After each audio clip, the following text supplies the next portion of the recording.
It's Chef Ty here. Go ahead, smash that like button and subscribe.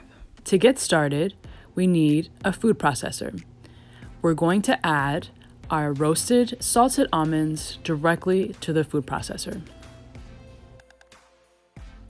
Then we will be adding some coconut sugar for a little bit of sweetness.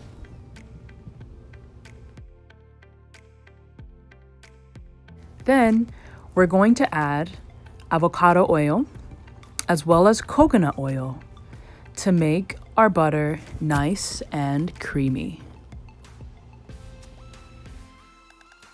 I'm going to process this lightly, and this is the result after our first blend. We then use our spatula to wipe down any nuts off the side of the container. After the second blend, we can see that our nut butter is finally coming together and it's very creamy. However, we need to make sure that any nuts that are of larger size are incorporated into our final blend. So we scrape it down with the spatula.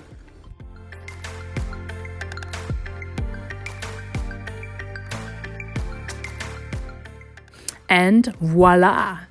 After our final blend, we can see that our butter is nice and creamy, a beautiful consistency for spreading, and we're all set. Last step is to put this into our favorite container and enjoy in a smoothie, on bread, with rice cakes or fruit. Go ahead and like this video, subscribe, and follow us on Instagram at Holistic Chefs.